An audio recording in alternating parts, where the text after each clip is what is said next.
শেখঘাট তো আমার প্রাণের জায়গা। আমি সবসময় ছুটে আসি শেখঘাটে। আমার সব কর্মসূচি আমি শেখঘাটে আসি। এটা তো আজকে নতুন না। আমি সবসময় আমার সুখে দুঃখে এবং এই এলাকার সমস্ত উন্নয়ন কর্মসূচি আমি যখনই একটা স্বাচ্ছন্দ্য বোধ করি, এই জন্য আমি এখানে চলে আসি।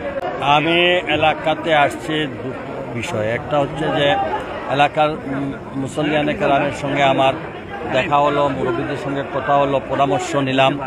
আগামী সামনে নির্বাচন, সেই নির্বাচনে সবসময় আমরা নিজেরা দাঁড়িয়ে যাই, অথচ যারা আমাদেরকে ভোট দেবে তাদের কাছ থেকে আমরা কোনো মতামত নেই না। আমি এখনও দাঁড়ানোর সিদ্ধান্ত আগে আমি আমার নগরবাসী, আমার এই কনস্টিটিউয়েন্সির যারা আছে মুরব্বী, তাদের ইজাজত দিচ্ছি। তারা হলেন আমার আসল কাজে। আমি তাদের মতামত দিচ্ছি। মতামত আল্লাহর কাছে, আল্লাহর হুকুম হইলে ইনশাআল্লাহ তারা সবাই আমারে দোয়া দিচ্ছেন। আর বাকিটা আমি এরকম কন্টিনিউ করব। আমরা বিশেষ করে আমি আজকে দাবি করেছি যে এই সিলেটের, আমরা যে পিছিয়ে পড়া সিলেট এখন যেভাবে আছি, সেই উন্নয়নকে যদি ত্বরান্বিত করতে হয়, এই সিলেটের যদি মানসম্মত উন্নত করতে হয়, সিলেটের দীর্ঘদিনের পিছিয়ে পড়া দাবি যেগুলো আছে সে পূরণ করতে হলে একমাত্র আমাদের, আমি মনে করি, আমি সিলেটবাসীর কাছে বলতেছি, মুরব্বীদের কাছে বলছি যে এই মুহূর্তে আমাদের সিলেটে জনাব তারেক রহমান সাহেব যদি এখানে আমাদের প্রতিনিধিত্ব নেন, তাহলে আমরা মনে করি সিলেট বিভাগের একটা সামগ্রিক উন্নয়ন হবে, যদি আল্লাহ তাআলা ওনাকে সে দায়িত্ব নেন। আমার বিশ্বাস তিনি যদি নেন তাহলে সিলেট বিভাগের 19টা সিটের একটা প্রভাব পড়বে এবং সিলেট বিভাগের একটা অভূতপূর্ব উন্নয়ন হবে।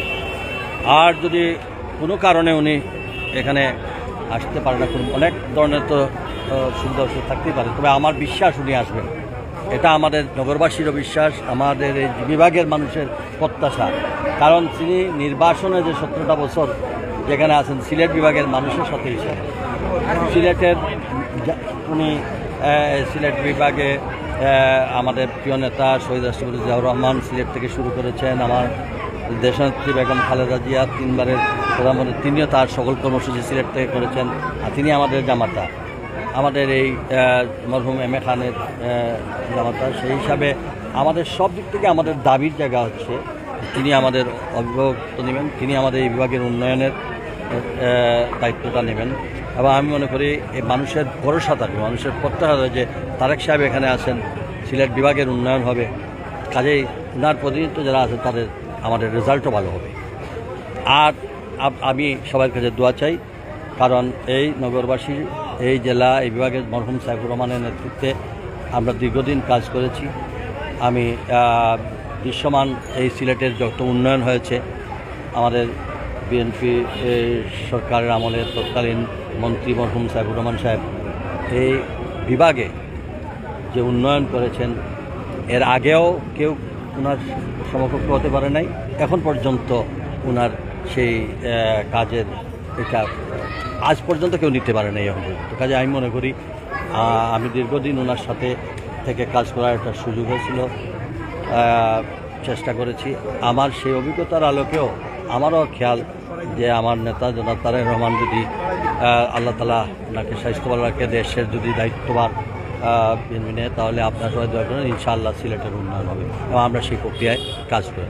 তবে আমরা এই মুহূর্তে আমাদের সকলের ঐক্যের প্রয়োজন। ঐক্য আমাদের সবচেয়ে বড়। আমাদের প্রতিযোগিতা আছে, প্রতিহিংসা নয়। আমরা কিন্তু একটা জিনিস, দলের মধ্যেও আমরা প্রতিযোগিতা করতেছি। দল যে সিদ্ধান্ত নেবে ইনশাআল্লাহ আমরা সবাই সেই একই পথে হাঁটব। এটা আমি আপনাদের মাধ্যমে দিতে চাই। এটা একটা সুস্থ প্রতিযোগিতা হোক, প্রতিহিংসা যেন না হয়, কারো বিরুদ্ধেও আমাদের কোনো। জনগণ যাকে চাইবে, যদি এই অত্র অঞ্চলের জনগণ যদি মনে করে তার কাউকে প্রতিনিধিত্ব দিলে তার এলাকার উন্নয়ন, যাকে চাইবে আমরা সবাই তাকে সমর্থন করবো ইনশাআল্লাহ। ধন্যবাদ। আমি দোয়া চাই, সবার কাছে দোয়া চাই, আমার নেত্রীর জন্য দোয়া করবেন, তারেক রহমান সাহেবের জন্য দোয়া করবেন। দেশের মানুষ যেন এই হানাহানি, মিথ্যাচার, সন্ত্রাস, প্রত্যাশা এগুলো ভুলে গিয়ে যে এই বিগত 1 বছর আগে আজকের যারা শহীদ হয়েছিল তাদের শহীদের আত্মা যেন শান্তি পায়, আমরা যেন এমন কোনো কিছু করি না তাদের আত্মায় যেন আমাদেরকে বদুয়া দেয়। আমি মনে করি এই পরিকল্পিত ষড়যন্ত্র দিকে সবাই সজাগ দৃষ্টি রাখা। এই যে ষড়যন্ত্র যেটা চলছে, এই ষড়যন্ত্র আরও চলতে পারে, কারণ আমার মনে হয় সেই ক্ষেত্রে আমাদের সকলের সজাগ, যারা গণতান্ত্রিক আন্দোলনে, যারা ফ্যাসিজমের বিরুদ্ধে দাঁড়িয়ে এই একটা বছরে যারা অনেক আত্মাহুতি দিয়েছেন, যদি সত্যিকার অর্থে আমরা দেশপ্রেমিক হয়ে থাকি, সকলকে কাদা চোরাছুরি, নোংরা কথাবার্তা পরিহার করে আসুন দেশ করার কাজে আমরা সবাই ঐক্যবদ্ধ হই। এবং অন্তর্বর্তীকালীন সরকারের প্রতি অনুরোধ থাকবে, দেশের এই পরিস্থিতি যত দ্রুততম সময়ের মধ্যে সাধারণ জনগণের প্রতিনিধি নির্বাচিত হলে পরেই দেখবেন দেশের মধ্যে একটা স্থিতিশীলতা বোঝা